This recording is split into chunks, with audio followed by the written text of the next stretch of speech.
And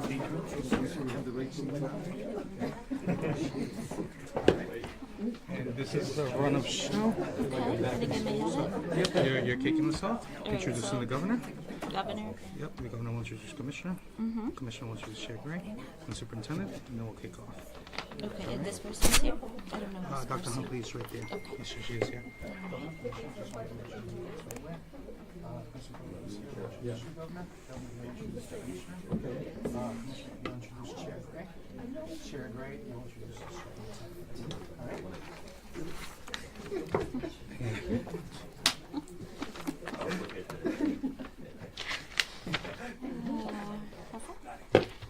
Good afternoon, everyone. I'm Kristen Lucier. I'm the principal here at Martin Luther King Elementary School. I want to welcome you all to our beautiful, fairly new library. Before we continue, I just want to take a moment to introduce the honored guests that we have joining us here today. We have Governor Dan McKee. We have Commissioner Angelica Infante Green. We have Rhode Island State Board of Education Chair Michael Gray. We have Providence Public School Department Superintendent Dr. Javier Montanez. And we have PPSD District-Wide Advisory Council Chair Donna Huntley Newby. So welcome to all of you. So we are honored to have all of you here today to join us to speak about the future of Providence schools. As a Blue Ribbon School, which we are incredibly honored to have received, we here we're going to speak about the future of Providence Public Schools, and we want to say that we are so happy that we are continuing our work here, and especially after we were recognized for closing the achievement gap. The highlights of our collective efforts have been to provide equitable, high-quality education for all of our students here at King, and to continue with our vision of achievement and growth for all of our students. So I'm so proud of all of the hardworking students we have here, staff, and faculty who made this recognition possible. So this achievement is a reminder for the bright future that we're building. It is now my pleasure to introduce the Honorable Governor Dan McKee. Thanks, Kristen. Thank you. Thank you, Kristen. It's great to be here at MLK. I have visited here before and was able to recognize the school, the leadership here, as well as the families and the students for their achievements, and which is I think is very important for the statewide, but in particular the families in Providence to hear about the progress that has been being made here for MLK's school here to be the first elementary blue ribbon school in the history of the city of Providence is a big deal, and it's a reflection of the work that's going on here, right? So I want to acknowledge the Board Education Chair Mike Gray, who's wearing many hats and helping us in many ways, but no more important way than this, Mike, right, in terms of the work that you're doing on the board as education chair. Of course, Commissioner Infante Green, I just want to make sure that people hear from me that not only do I meet regularly and have regular calls with the commissioner, but there is significant progress that has been made in the Providence schools. And we need to make sure that we highlight that because from the commissioner's office all the way through the schools and the parents and the parent associations and the advisory groups that are here, and of course my good friend right here, Javier, we kind of plucked him out of a situation, put him right into the fire, and I'm telling you, when I go around and I go to every graduation, which I have done in the Providence schools or going to the schools on a regular basis. There's a lot of love for Javier, and rightfully so. So thank you, Javier, for your work. So we know. Let's just go. I've been governor, and before we know that first of all, the COVID has throughout the country has delayed progress, and we have to take this into consideration as we start measuring things. But let's talk of what's happened in the last. I just mentioned that we have an elementary school for the first time, right, that is a Blue Star school. I expect more to come, Commissioner, in that same vein, but there's real momentum. And just a few of the wins. Let's rattle them off. Providence has improved student outcomes on the 2024 RICAS, ELA, math, and in terms of the outcomes in the schools. And it's one of the few, if perhaps the only one, that actually has been able to gain progress in each one of those areas. And the district's RICAS math scores have rebounded to surpass pre-pandemic levels, and that's great news that we should be celebrating. Rhode Island's nationally recognized Attendance Matters program that everybody's jumped in from, whether it has to do with the municipal leaders that I've set compacts with, 38 out of 39 compacts to help us achieve our goals of reaching or exceeding Massachusetts levels on reading and math by 2030. This happens because there's a group effort in terms of what is happening on the ground. Attendance Matters has achieved in the City of Providence schools more than a 20% point decrease in chronic absenteeism since the height of the pandemic. And that, you've got to have young people in school if they're feeling well enough, the parents and guardians. That's really a commitment that we have to them in school if they're healthy enough to be in school. More learning time positions us to achieve better student outcomes, which is a key pillar to my Learn 365 RI initiative. And under our leadership, Providence opened 4 new school buildings over the last 2 years as part of a $1 billion school construction plan. If you remember, only 1 new school had been opened over the previous 15 years in total. And there's more in the pipeline, and there's more coming out of the pipeline, in which you'll hear more about making sure that our schools are in condition to accept this type of education that we want to provide to our young people. We also launched 5 redesigned schools that will prepare students to thrive in growing sectors in the industries, including life sciences. And we have grown our career and technical education offerings by 40% during the time frame that I've been governor. And we've expanded access to high-quality early learning with 2 new five-star pre-Ks. And we've made a commitment on a statewide basis to open up more seats on the pre-K, and Providence schools are benefiting from that, but they're also responding in a way that's really feeding into the progress that we have. So this is progress. Do we still have more to do? Absolutely. In fact, I'm being told by many that I rely on, and by the way, let's rely on the experts when we start talking about education, and that we're going to have to do a couple more bold things to reach those 2030 goals that I've set. And I think we're all prepared under state control indefinitely. Are we planning to do that? No, absolutely not. Some people have asked us to return Providence Public Schools to local control immediately. That would be a disservice to the community of students, families, and educators who have counted on us to make positive change that lasts. Just as the state needs more time to build on gains we are seeing in Providence schools, the city also needs time to prepare and plan. And I think one of the motivators for this session here at MLK is there's a new school board that's going to be in place. And we want to work with that school board because they're going to be charged, just like any other school committee in the state of Rhode Island, to have a heavy responsibility. And we're ready to have that conversation. So last summer, the Council on Elementary and Secondary Education approved a plan for the state to continue its intervention to 2027. At that time, we felt that gave us enough time to see this through responsibly. But based on the latest data we are seeing and the feedback we are getting from the community, we are comfortable accelerating that timeline. Because in our Rhode Island 2030 plan, we set the goals of setting a strong foundation to return Providence to local control. And together, that's what we've done.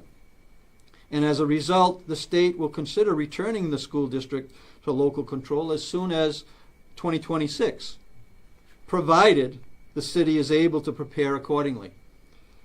In my 2023 State of State address, I said the state has intervened in 2 local school districts, one for too long and one for not long enough to get the job done. I believe that we are now in a position to begin accelerating discussions about role, just as we are with Central Falls. And I look forward to working with the new Providence School Board. I see Corey's out there right now, one of our new members, and working with the school board and the city to make this happen. I've penned a letter that will go to all the school board members in anticipation of the meeting on Wednesday night. That's new governance that we need to make sure we're immediately responding to, and that's one of the major reasons that I'm happy to be here today to talk about the strategies that we need to go forward. But let's reinforce and celebrate the progress that has been made. And we're sitting in a school, it bears repeating, is a blue ribbon school, the first in the history of the state of Rhode Island. And there's reasons for that, and it requires leadership coming from the very top and filtering right down to the very base of the people that we need to have support from to get this work done. So I would look forward to working directly with the school board, continue our conversations with municipal leaders, and certainly open to describing conditions that we think are in the best interest of the young people that we serve, because isn't that our number one objective, is working in the best interest of the young people that are attending our public schools throughout the state, and in particular today talking about the city of Providence. With that, Commissioner, come on up. Thank you so much for your leadership. We appreciate it very much. Thank you for the introduction, Governor. Good afternoon, everyone. It's great to be here at Providence First Blue Ribbon Elementary School. Yay. But I'm sure it will not be the last, because that's the type of work that's taken place in this district. It's about moving the district forward. But this school is an example of what is possible when we all work towards the best interests of children. I want to remind everyone that nearly 115,000 schools across the country, that's how many we have. This school was one out of 356 to be selected for the national distinction. That's a big deal. But we also noticed that it did not get the attention that the school and district deserved. So please make sure that that is part of the communication today. It is important that people understand that hard work is happening. I want to thank all the students, parents, and officials and community partners that have joined us this afternoon to speak about the future of Providence schools. There's an old and persistent narrative that PPSD is not moving forward, and it is false. We're standing in a school that allows you to understand that it is false. PPSD is a district on the move because of all of you, because of the teachers and the students doing the hard work. So not only are we going to try to preserve the progress, but build on it and make sure that it is maintained. When exactly the transition will occur depends on the preparedness and the capacity of local leaders. I want to stress that. It is based on the preparedness. It is not like turning on and off a switch. That's not how this works. While we do not believe a transition in just a few months with no clear plan or vision in the city for the city is wise, we have worked to provide clear and consistent expectations that local leaders can work towards. If the right plan and strategy is in place, we could transition as soon as 2026. But again, it depends on what's done with local leaders. We have new leadership right now that we are very hopeful can get us there. As part of the path to local control, the framework that we are seeking to continue to work towards and ensure that the district, the students, and all the partners are committed to, which include but are not limited to the city. The board taking a vote to commit to 2 years of training and support by a student outcomes-based governance approach. Student outcomes. That's what this is all about. By fall 2025, the board consistently spending most of their meeting time discussing and monitoring progress towards the goals in partnership with the superintendent and the superintendent's team. The city agreeing to honor the settlement agreement, irrespective of return date, between City and Providence and RIDE, including the fiscal year 2027 commitment to increase local contributions by the same percentage, the total increase of state aid. This is extremely important. We understand that we need this to continue the momentum. The momentum is real. It's factual. The city working to get all school construction projects currently in phase 2 and phase 3 back on track, and ensuring to meet the commitment that has already been made of achieving the goal of delivering new or like new schools for 100% of our students. We have all made that commitment, from the superintendent, from RIDE, as well as the city. We have to continue to move forward and keep things on track. The city to continue the commitment to performance-based outcomes for all contracts, including custodial services for PPSD schools. We know how crucial that is. We also know the condition that it was in the past. Each and every one of us know that.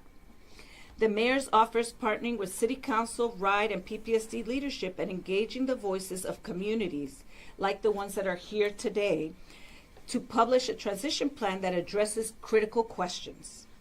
It's important to us that every stakeholder involved is thoughtful and strategic, because the last thing we want is to set up the district to return to the ways of the past. Let me be clear, returning to the status quo, it is not an option. It is not an option for our kids. It is not an option for our educators. It is not an option for our community. I think of what we're able to achieve during the intervention in spite of a once-in-a-generational public health crisis. There's work to do, more work to be done, and we expect to do that in collaboration. That's what we're here to do. But there are clear signs that PPSD has a momentum, as the governor shared. In December, we released our statewide school and district accountability results. PPSD results underscored the independent reports from SchoolWorks and Harvard that show work still remains, but there has been meaningful progress. We have to stop the old narrative. I want to thank the teachers, students, and parents that have made this possible, as well as the community leaders that continue to meet in spite of all the challenges. 7 PPSD schools increased in their star rating, helping the district to decrease the number of comprehensive support improvement schools. That is extremely important. Asa Messer Elementary School, which was spotlighted in Governor McKee's State of the State, was the only 1-star school to go the entire state to increase that amount. Later this week, we will host an event at Asa Messer to celebrate their accomplishments in math. Yes, accomplishments in math. Overall, PPSD has gone from 13 CSI schools to 9 currently. This means that thousands of students are now learning in higher performing schools. Beyond that, PPSD reached an agreement with the U.S. Department of Justice to exit. It was under city control. Boston, which entered a similar agreement in 2010 before PPSD, is still under monitoring. That has been a lot of work on behalf of the district. The team cannot say. Again, this is evidence that we're headed in the right direction. Over the last few weeks, I've been in close contact with parents, teachers, and students about what they would like to see as we enter the next phase of the intervention. We heard it is essential that a plan with clear goals and commitments from local leaders is in place. We are committing to making that happen. Not one stakeholder wants to see our progress wiped away, and it can be. Many may recall that Hope High School was once under state intervention. They made strides, which then reversed after the state left. Let's not forget that, because that is what we are trying to not have happen. With the new school board convening for the first time later this week, we want to ensure that we continue to support them and provide opportunities for them to be successful, to have a successful governing body that is focused on improving student outcomes. That's what this is all about, nothing else. This is about having a clear process that helps local stakeholders and leaders. We have heard that the city wants it back sooner. If these conditions are met, we are open to that conversation. Again, thank you all for being here, and we want to make sure that we're moving in the right direction and we're rowing in the same direction. It's not about what we want, it is what's important for our kids. Now, I have the pleasure of introducing Chair Mike Gray, who is going to say a few words on behalf of the council that has really pushed forward and ensured that PPSD continues to make progress. Thank you.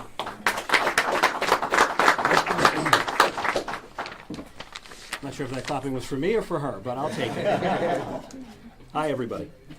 I'm Mike Gray. I am the chair of the Rhode Island Education Board and the Council on Elementary and Secondary Education.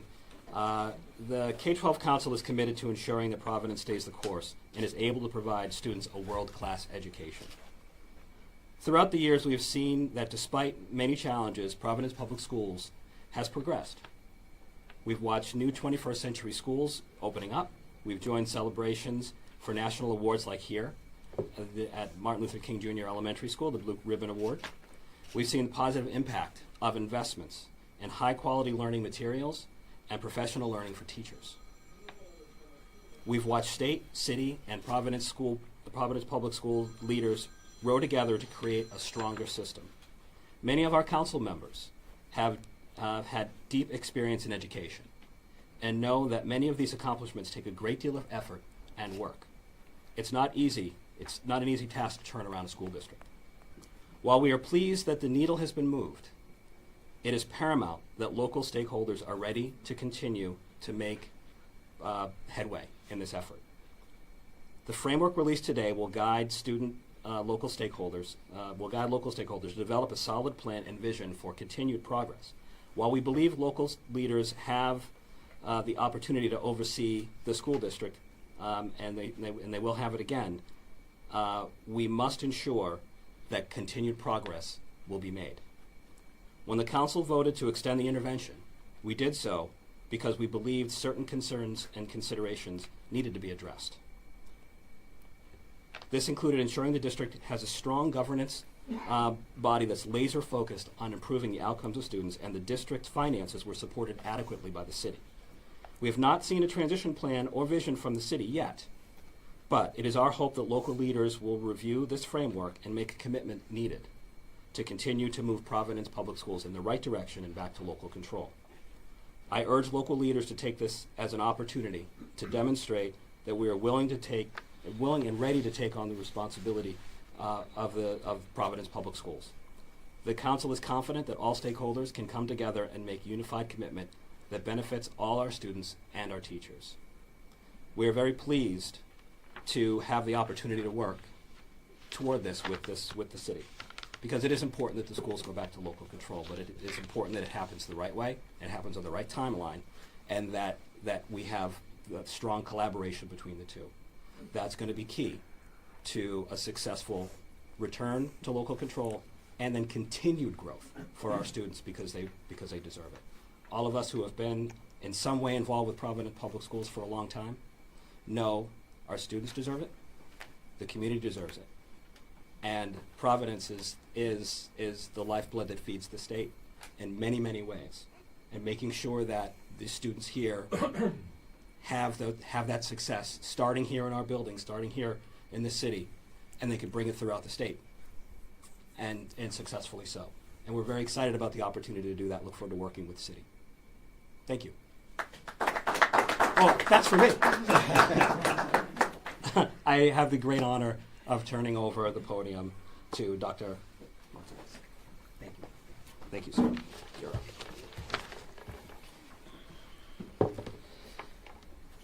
Once again, they have me going last. You know how difficult it is once you have to follow all these greatness. First and foremost, I want to say thank you to our governor, to our commissioner, and the council as well, and members of the community. I'd like to start by saying that our teachers, our school leaders, our ride partners, our family, our staff is working collaboratively to provide students with a world-class education that they deserve. There's clear signs that our efforts is yielding positive results for PPSD. We stand here at Martin Luther King Jr. Elementary School as a 2024 Blue Ribbon School. Let's give them a huge round of applause. Being recognized as a Blue Ribbon School is considered extremely difficult. It is highly competitive and a prestigious award given by the U.S. Department of Education.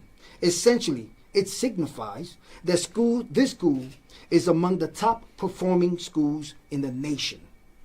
Not in Providence, not in Rhode Island, in the nation. I would like to take this minute to repeat this. Let it sit for you for a minute. Providence Public Schools is among the top performing schools in the nation. MLK. For all those naysayers, listen again. Providence Public Elementary Schools is the first one to be considered a top school in the nation. And once again, because I can't get enough of it, I'm going to give them a big round of applause. Thank you.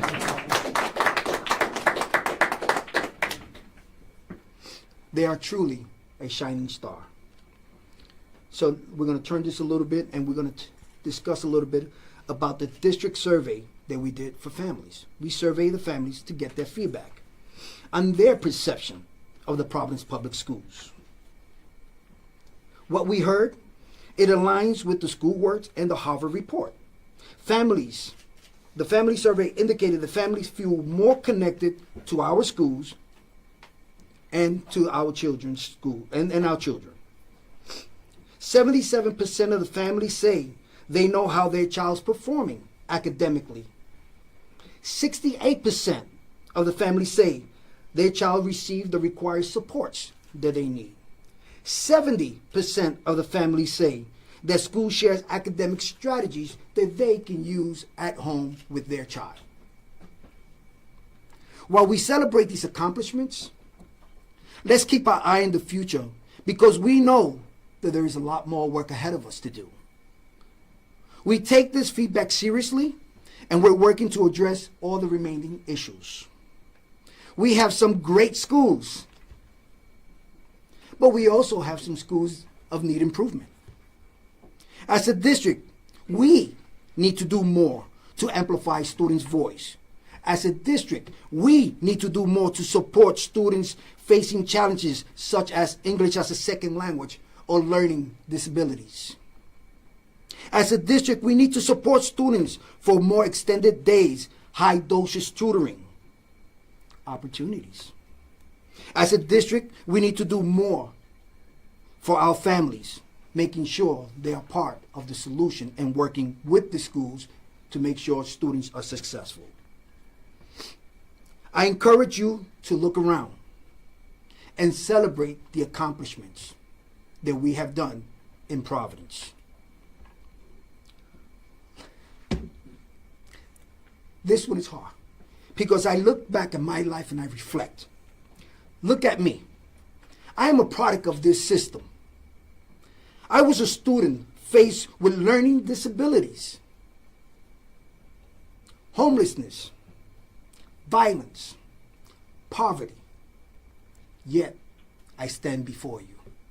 Tell me the power of education and the power of this system. Some of our staffs, like me, walk these very same hallways as students and return every day as an adult just to make sure that our students have the opportunity to be successful and give back to our community. Collectively, we need to work together to make Providence the destination of education. You're not going to get tired of me saying that. I've been saying that from day one when I became superintendent, and I'm going to continue to say it because I believe in it. I believe in our community. I believe in our school, and I believe in our faculty, staff, everyone that takes part in teaching our children. This is where it's happening. We need to focus on the education of students and outcomes. Students and outcomes. Laser focus on this. The framework that has been released today will help us put together a strong transition plan. This will make sure that our schools can continue to thrive. I believe that we can do this, but we need the support of the state and the city, the governor, the commissioner, the mayor, and myself, we need to work together to make sure that we give our students every opportunity to be successful and give back to our Providence. With that, I want to say thank you for coming. Thank you, everyone, for showing up. And once again, MLK, Blue Ribbon Schools. It's the first, but I'm hoping it won't be the last. Thank you. Folks, we're going to take a few questions. I apologize because we're in a tight corner, so we're going to move folks over here. So some of the folks can exit from there. It's very tight, so Governor, don't worry. first question. No, right there in the podium. I don't want to move in the podium. Governor, now that we know the I just want to make sure your microphone's there, Ronaldo, that's all. Now that we have a mayor in the city of Providence that was, she's supposed to be paying you. How much money is the city of Providence put into the school department at this moment? Are they paying what the court say? Yes, they are, and All the money? and that got negotiated, in the last few months. So we have certainly a commitment that the funds in 24 and school year that we're in right now, as well as the school year that's coming. So we have a commitment from them, and we have received funding from them And as the well. last one, Javier going to be guaranteed he's going to have a job when the Providence school take over? Well- Because you know how the mayor is.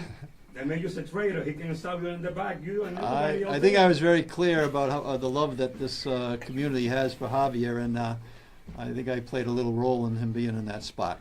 Governor, where is Mayor Brett Smiley right now? Why is he not participating in this press conference?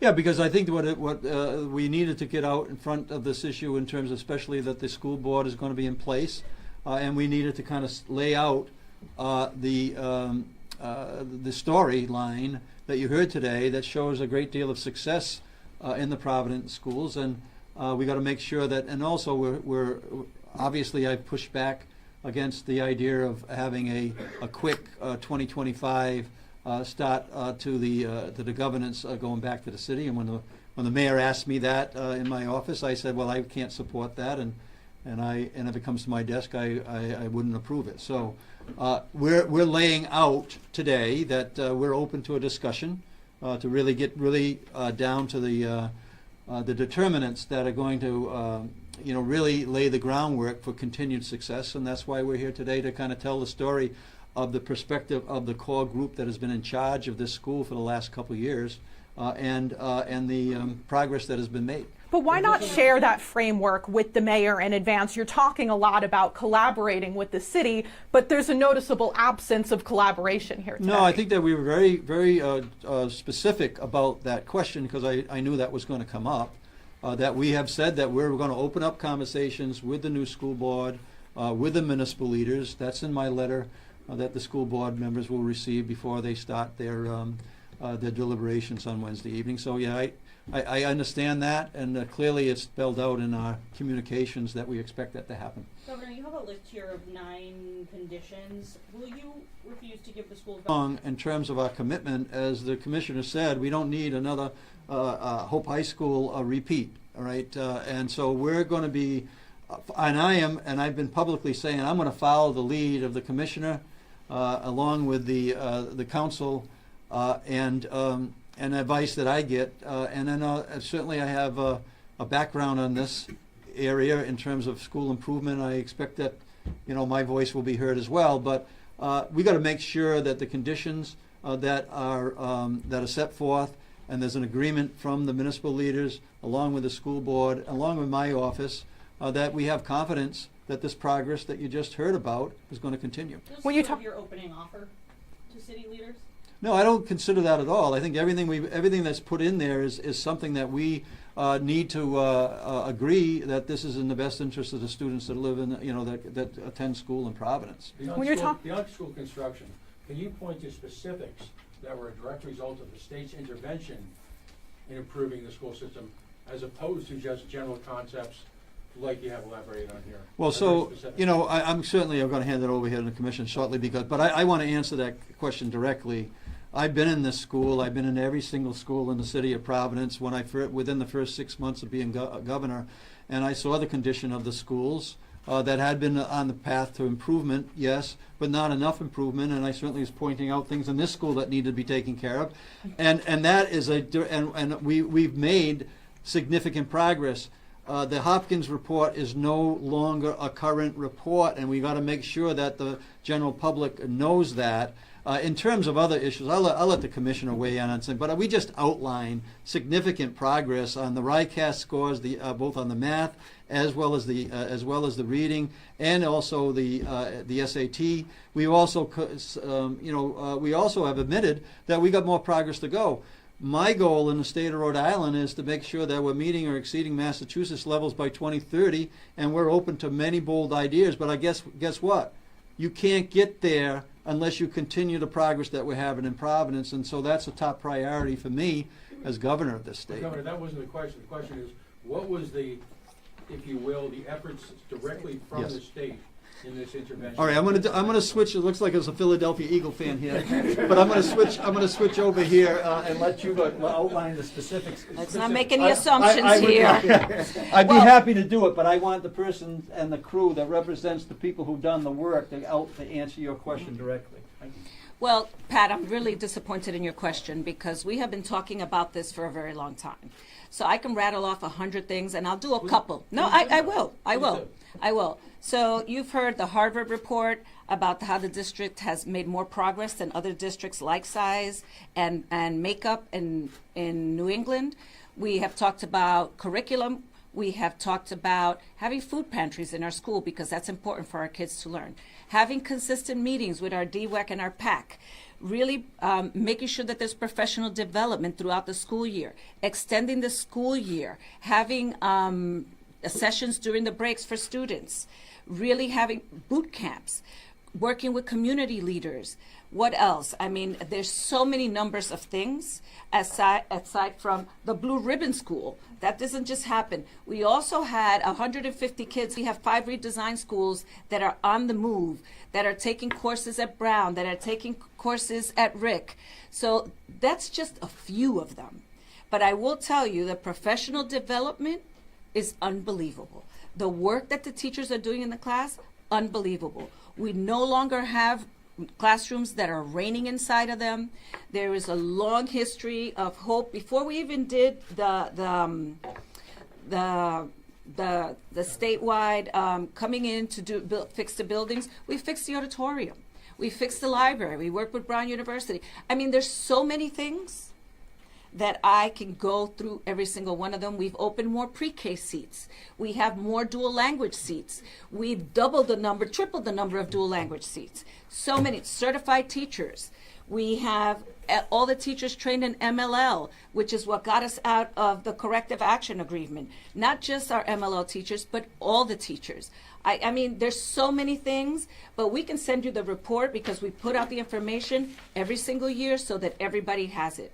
This district is a district that has been moving, will continue to move, still has work to do, but all those things happen under the state intervention. And I will remind everyone, we were one of the few urban districts that were able to open in a pandemic, okay? That is a fact. Commissioner, you have a list of things that the city needs to do before this transition. What does the state, what does RIDE need to accomplish still before you can hand things back over? Well, we're going to keep in the trajectory. We have a couple of things that we're working towards, that we're working with the district. Right now, that's the work that we're doing. We want to have a district that is really strong, and there are things that we have started that we're going to continue to move forward. Our document is the TAP. So if you haven't looked at the TAP, it was created by the community, for the district, and for everybody involved. And part of our work is to work with this new board so that there is a smooth handoff, so that a lot of the things that have been put in place, when we came in, I want to remind everyone, HR had Post-it notes. Timesheets had to be brought into the district. That is not the case. That is not what we have now. We don't want to revert back to the status quo. We don't want to revert to where we were when we first started. All those things have to be very strong and solidified, and we have to continue to build on that. So all the things that have been put in place, guided by the TAP, I have to say, we meet with the PAC, we meet with the DWAC. That is commitment from the community. Parents are always welcome. These are groups for parents to be a part of that have been working since the beginning of the intervention, and we have continued that commitment. The superintendent has a group of students that he works with. That is a fact. Those are things that are important as we move forward. He also has a group of teachers that he works with. Those things are part of the structure that need to continue. But is there a specific metric, a specific goal that RIDE still wants to achieve before handing the schools back? Well, I think that what it is to continue to move forward on all those TAP metrics. We measure ourselves every year. It is out there, it is public, and we continue to build the foundation. Let's be clear. This has been over 30 years of neglect, and we are trying to right that in a very expedient manner. But all the things in the TAP has to have a strong foundation before we move back. There's some places that we have surpassed the goals, other places that we're at the starting point, and other places that we're midstream. We have to get everything close to at least midstream, yes. Can you just name a TAP goal that's been met, not just that you've made progress, but a TAP goal that is being met? Sure, working with the community. I think that is a TAP goal that has been met, getting the I meant feedback. the metrics, the numbers. You have hard numbers. You want graduation rates to be this, test scores to be this, absenteeism to be this. Have any of those numbers been hit? Absolutely, absolutely. We wanted to, yeah, chronic No, absenteeism. the TAP goal is to get down to 10%, and you're at 36, right? Well, the whole I didn't nation ask is if you're on done. track. I understand that it's better, but I was well, wondering listen. if one had been hit. Well, some of them have been hit. The one where we get feedback from parents, that has been hit. There have been other ones. We have also right-sized some of these things because there are global problems. I will say that Providence has surpassed in the chronic absenteeism. Providence has surpassed in many other goals. I don't have it all in front of me. We'll get you all of that if you want. Commissioner, you said that you would be open to the conversation of returning back to local control sooner than 2026 if they had met all of these conditions. I didn't say sooner than 2026. I said What after would that be? 20. It could be in 2026. Sooner meaning prior to 2026. I think. After, because if they don't do Listen. anything for you guys, don't give it back to Providence. We are You right have to now. make sure everything is right. We are going to make sure. So our initial goal was 2027.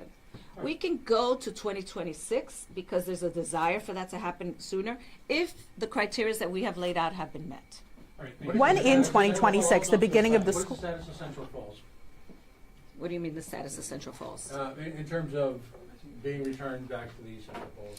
Well, I just want to remind everybody because I think there's confusion with Central Falls and Providence. They're totally different. Central Falls, it has been a financial intervention, and I think the governor has been pretty clear that the city has a governance body, has a school board that governs the school. We do not govern the schools. What we support Central Falls is financially. And what needs to happen is that some of that, there needs to be an off-ramp. And what? Thank you all. We'll be off this side. Thank you. I could definitely. Commissioner, when in 2026? The start, like September 2026, or like? Probably at the end, or in the middle. We'll see. I'm not sure how much progress is being made. Okay. Yeah,